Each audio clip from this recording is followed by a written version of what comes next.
Oi gente, sejam todos muito bem-vindos a mais um conteúdo aqui no Acidamente. Meu nome é Ana Paula, eu sou psicóloga e hoje eu estou aqui para falar sobre os vilões, os verdadeiros vilões de um relacionamento saudável. Você já teve a sensação de estar em um relacionamento que não é que ele é exatamente ruim, mas também ele não tá te fazendo bem? Como se tivesse algo que aos poucos vai ali sugando a sua energia emocional, mesmo sem ter briga ou grandes acontecimentos graves. Muitas relações, elas adoecem não por falta de amor, mas pela presença silenciosa de padrões que se repetem e passam desapercebidos. Hoje eu quero conversar com você sobre 5 vilões que eu separei aqui de um relacionamento realmente saudável. Aqueles que acontecem ali no dia a dia de uma forma bem sutil e que podem estar afetando a sua relação sem que você perceba. Se não está inscrito, se inscreve aqui no canal, porque semanalmente tem pelo menos aqui 2 conteúdos onde eu falo de assuntos semelhantes e pode ser que o próximo seja aquele que está faltando para você ainda entender melhor como é que as coisas andam funcionando aí na sua vida sentimental.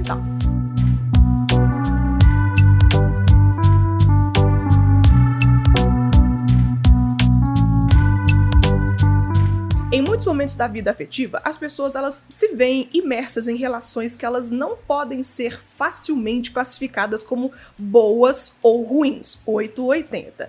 Não há necessariamente violência explícita, grandes rupturas ou conflitos constantes, mas existe uma sensação persistente de esvaziamento, daquele cansaço emocional de estar sempre tentando sustentar uma coisa que parece exigir mais do que oferece. E é justamente nesse terreno, nesse espaço ambíguo, que se instalam esses grandes vilões dos relacionamentos saudáveis. A partir da psicologia existencial e da filosofia existencialista, a gente consegue ter essa leitura de que um relacionamento, ele não é apenas um arranjo afetivo. Ele é um espaço onde modos de existir se encontram, se tensionam e se transformam. Toda relação amorosa, ela revela de forma intensa, às vezes, a maneira como cada sujeito lida com a própria liberdade, com a angústia e com o medo da solidão e, por que não, com o medo da responsabilidade das suas próprias escolhas. O primeiro grande vilão de um relacionamento saudável, vamos falar aqui sobre a recusa em assumir a sua própria responsabilidade de vida. De forma mais concreta, a gente está falando aqui da expectativa, muitas vezes silenciosa, de que o outro seja responsável por garantir a estabilidade emocional, a felicidade ou o sentido para a vida. Isso aqui é muito forte, né? Uma pessoa ser responsável por tudo isso para outra. Na tradição existencialista, especialmente em autores como Sartre e Kierkegaard, a responsabilidade pela própria existência é uma relação inescapável. Ninguém pode viver, escolher ou sentir pelo outro. No cotidiano das relações, essa recusa aparece em dinâmicas de dependência emocional, nas quais os vínculos deixam de ser um encontro entre dois sujeitos autônomos e passa a operar como uma tentativa de preenchimento de faltas internas. Tem bastante conteúdo aqui no canal falando sobre dependência emocional, codependência emocional. Vai maratonando aqui a playlist de relacionamentos que com certeza você vai saber muito mais se ainda não sabe sobre esse fenômeno. Algumas frases, elas se repetem nesse tipo de situação. Frases como, sem você eu não sei quem sou, ou a minha vida só faz sentido com você. Esse tipo de coisa assim, você já deve ter ouvido, se não falado ou pensado assim em algum momento da sua vida.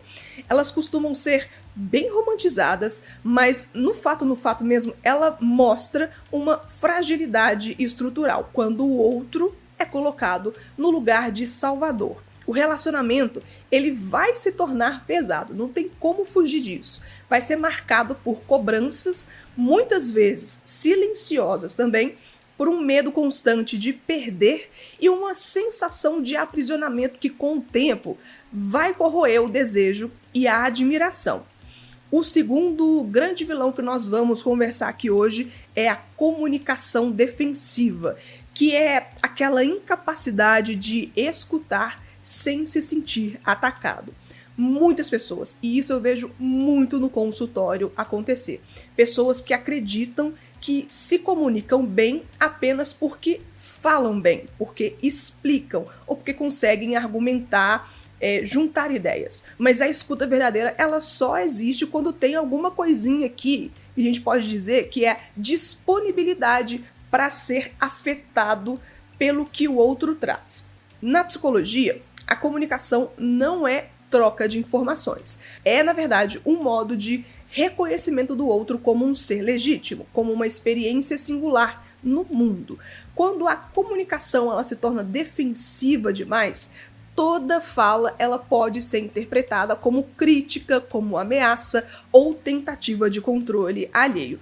Isso você vai encontrar em ironias, sarcasmos, interrupções constantes na fala do outro, invalidação emocional ou naquele silêncio, naquele famoso dar o gelo. Aos pouquinhos, esse relacionamento ele vai se transformando em um lugar onde ninguém se sente verdadeiramente visto ou compreendido, apenas tolerado.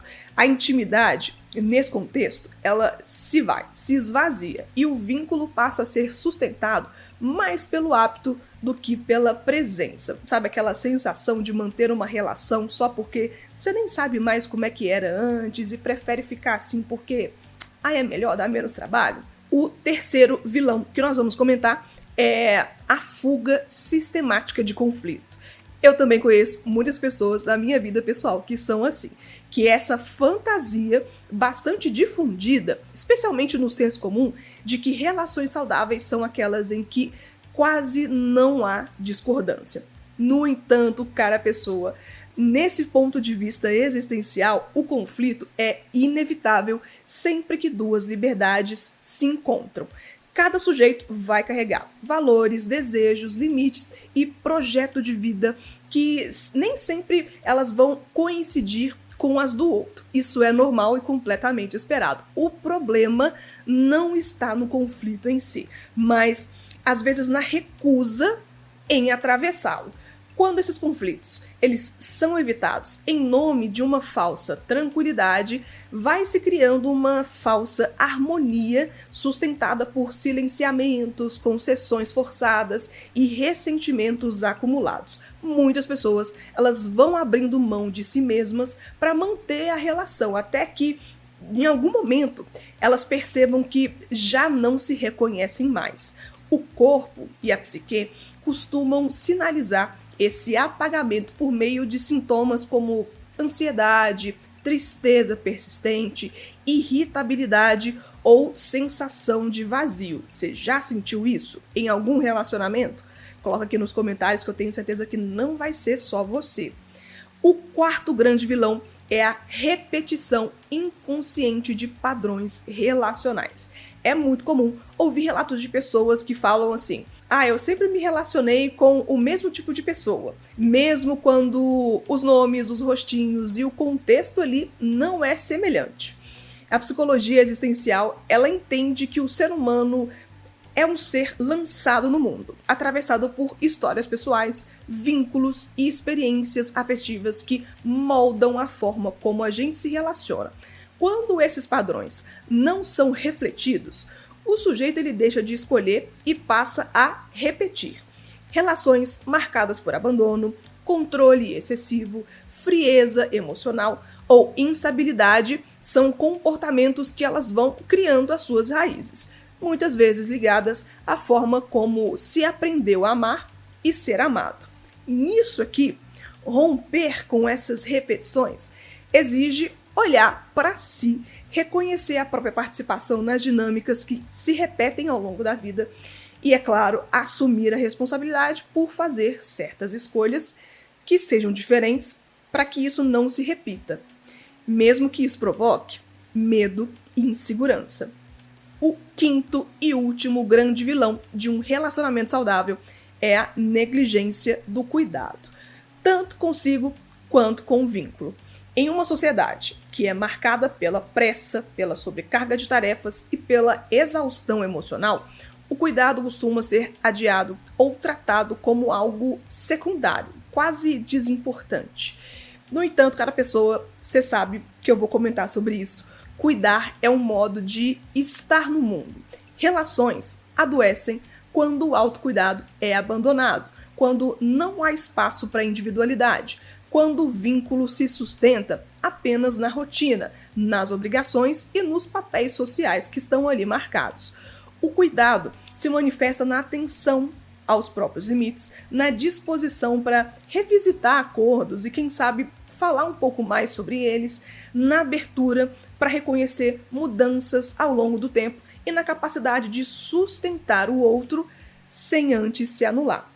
Quando o cuidado desaparece por completo, esse relacionamento ele tende a se tornar funcional, mas emocionalmente vazio.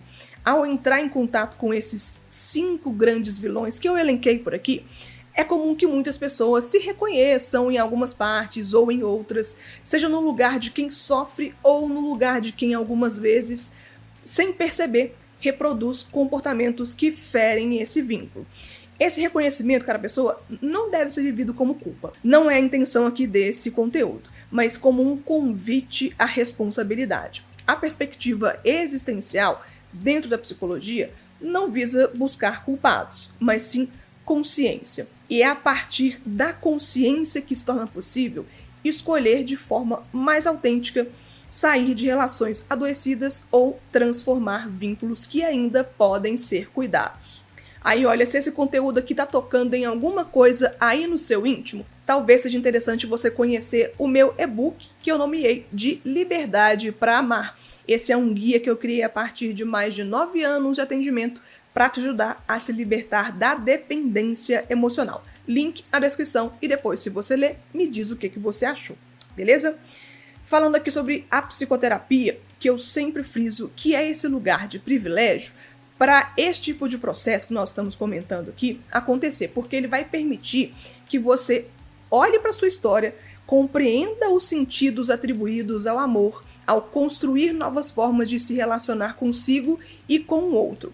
Tem algumas técnicas de desenvolvimento pessoal, técnicas de autocuidado, como o desenvolvimento da escuta interna, a regulação emocional, o reconhecimento de limites e a construção de espaços de sentido para além do relacionamento, não fortalecem apenas o indivíduo, mas fortalece também a relação. Eu sei que muitas pessoas têm medo de fazer terapia achando que o psicólogo vai mandar com que essa pessoa encerre, termine essa relação. Mas pode ser que o engrandecimento do seu eu também sirva para o fortalecimento desse vínculo também. Um vínculo saudável, cara, pessoa, não é aquele que elimina a angústia. Isso não existe, mas é aquele que consegue sustentá-la sem recorrer à violência, à fuga ou à negação de si ou à negação do outro. Como psicóloga clínica, eu consigo observar isso quase que diariamente nos meus atendimentos e eu posso dizer que lidar com a própria liberdade e com a responsabilidade de se amar é possível. Isso é possível sim. Demanda tempo, demanda paciência, mas é assim mesmo. Cuidar da vida afetiva é um processo contínuo e a busca por ajuda psicológica pode ser um passo fundamental para quem deseja relações mais conscientes, éticas e verdadeiramente vivas. Se você ainda não sabe, eu sou psicóloga, eu faço atendimento online, os meus links de contato estão aqui na descrição desses conteúdos e também no meu perfil, mas independente do psicólogo que você for escolher para fazer esse movimento, não deixe de perceber que esse processo é um processo natural, faz parte do amadurecimento, independente do terapeuta que você for escolher para dar início à sua jornada. Mas eu tenho certeza que em algum momento aqui você pode ter se reconhecido em algum desses aspectos, seja como quem sofre ou também como algum desses vilões que existem por aí, muitas vezes até sem perceber. Esse reconhecimento não é um problema, ele é um convite à consciência, porque relações saudáveis não são aquelas que são livres de conflito, aquelas relações basicamente de filme ou de novela, aquelas que são puras, que são livres de qualquer problema. Quando certos padrões se repetem, quando um vínculo começa a pesar, ou quando você percebe que está se afastando de si mesmo para manter uma relação, algo muito importante está pedindo a sua atenção. Olhar para essas dinâmicas com mais honestidade, para abrir espaço para escolhas mais alinhadas com quem você é, permitindo relações mais vivas, mais éticas e mais verdadeiras, pode ser esse seu próximo passo. Eu super agradeço para você que ficou aqui até o final comigo nesse bate-papo. Se esse conteúdo te tocou de alguma forma, considere deixar aqui o seu like, curtir, comentar e compartilhar esse conteúdo, porque às vezes alguém muito perto de você também está tentando se encontrar nesse tema. Um beijo para vocês. Eu te espero aqui no próximo conteúdo, aqui no Astamente. Tchau, pessoal!